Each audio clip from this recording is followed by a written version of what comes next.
Long ago, the universe was peaceful and infinitely vast. Millions of stars dotted the skies, and people were cordial with their countless neighbors. Universal peace was the norm. But then, one day, great creatures emerged from the beyond and shattered that peace.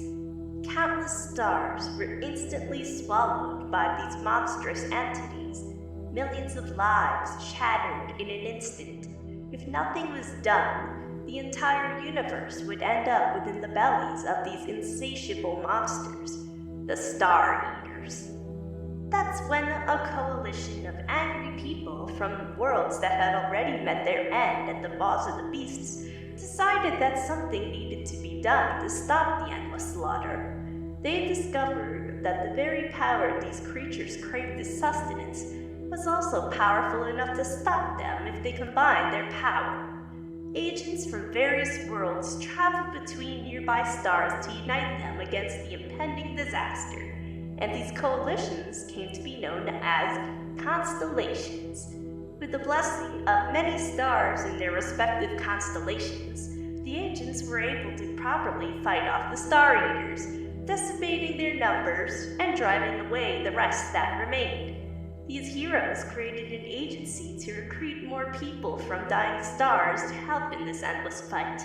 They came to be known as the Agents of the Stars, and their fearless recruits were called Knights. Oh my stars! That's me, Starr.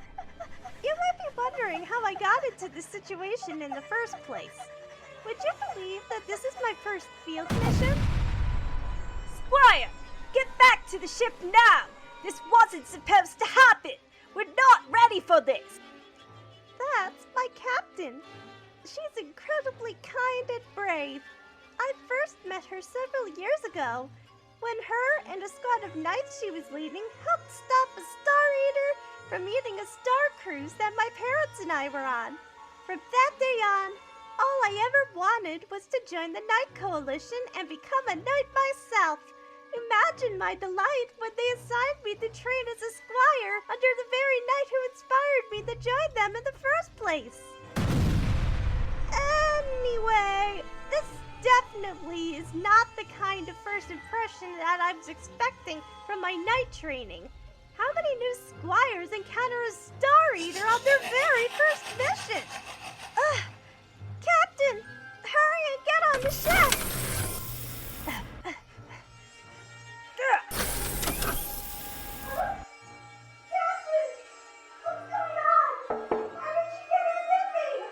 There's not enough time for the ship's blast-off process to go through completely.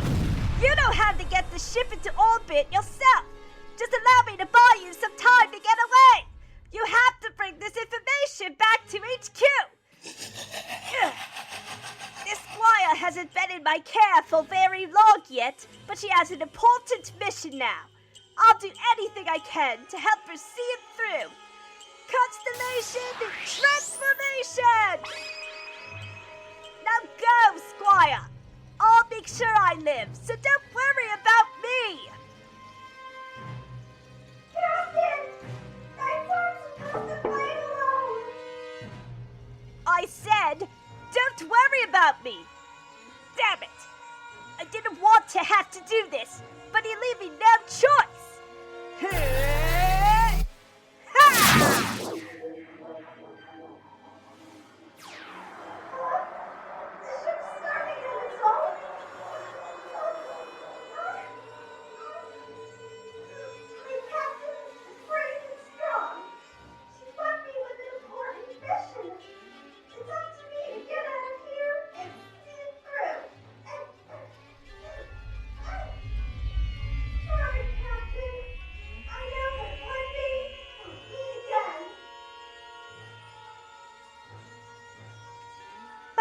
As I finally got the ship off the planet's surface, I saw a long, heaping mass lunge at my ship.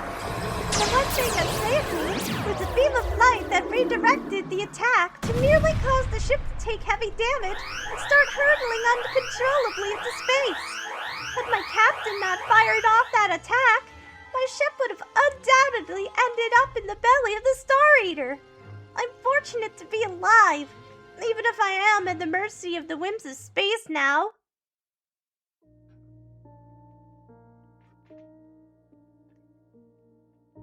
I don't know how long it's been since the Star Eater attack.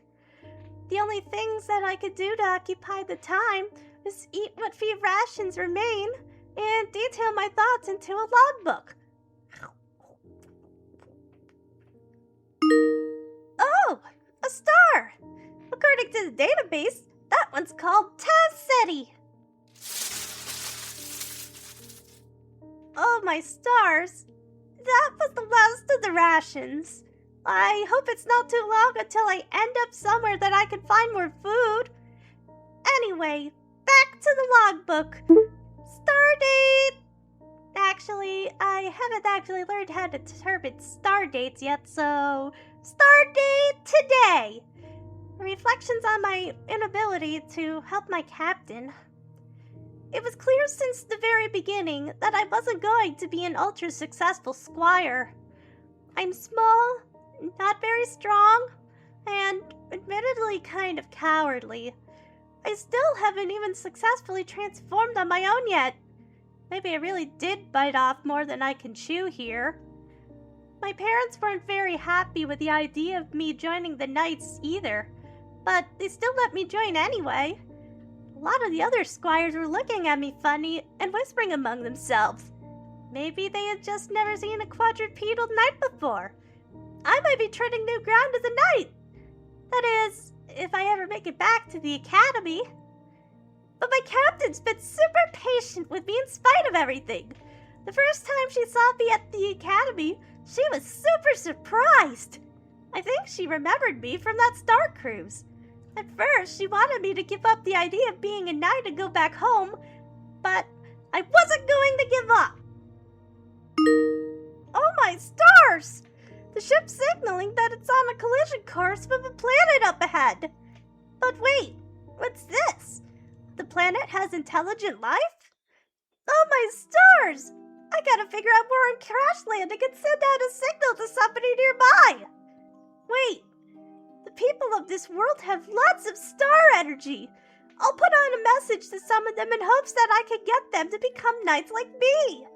I should have enough energy to reach out to 1, 2, 3 people. Here's hoping they can help me out. Please don't touch me. I want to get to know you.